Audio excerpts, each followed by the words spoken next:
Friday Night Glory here at Standard Stadium. It's halftime Friday night. Ranchview Wolves, Parish Episcopal Panthers. It's 13-7. Ranchview leads. Coach Travis Wilson for Parish Episcopal. Coach, how did you guys do in the first half?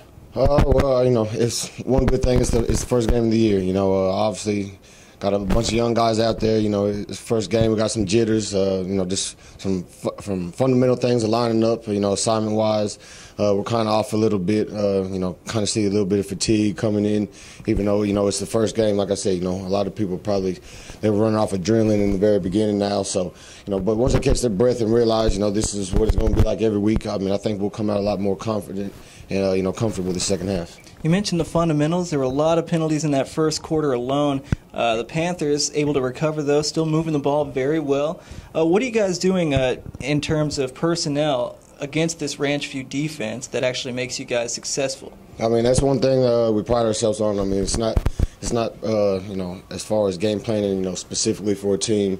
We've been known to be in the double wing in previous years, but we've really been working on the spread since last spring and since the exit of the playoffs last year for us.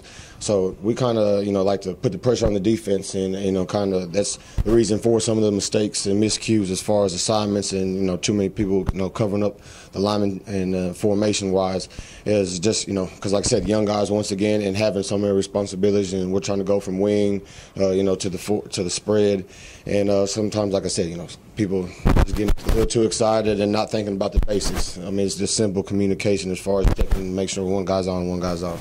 Now, Coach, well, I've noticed at least you got a lot of youth on this team. How do you just respond at halftime? They're understanding what it's like to play the Parish. Obviously, definitely competing against some of the public schools. We have a lot of freshmen and sophomores that are playing. Whereas had they been in public schools, they might not have been out here on a Friday night under these varsity lights.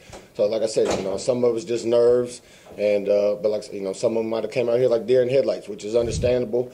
But like I said, once you get hit in the chin the first time, and definitely now they got their first half under the belt, they see that they can play with these guys, play at any level, and they can compete, and they know the level of intensity they got to keep it up on. So, like I said, I'm looking for these guys. They knew what they were getting into, and I feel like they'll come out here the second half and be a lot more comfortable, and and just play their game. That's the biggest thing with the young guys when they're just trying to think too much. That kind of affects their game. Real quick, Coach, I know you guys are working with dual quarterbacks, two different quarterbacks rotating in, almost sharing time.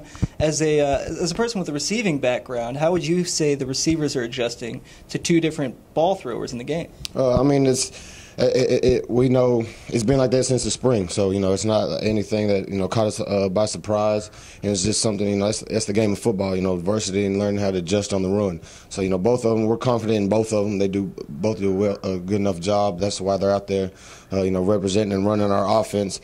And like I said, I've seen them through previous scrimmages and in team practices. Like I said, our receivers make big plays with both of them, and that's a blessing to have both of them and to have that ability and kind of have two different styles of game as well. So when they do come out there, that makes it a lot harder on that defense. Like I said, the game plan for that, and like I said, it just gives us versatility.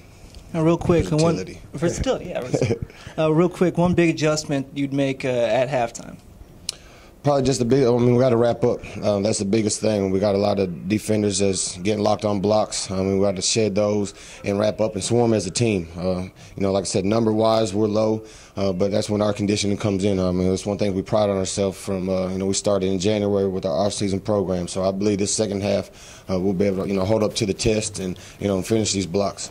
Thanks, man. Thank you.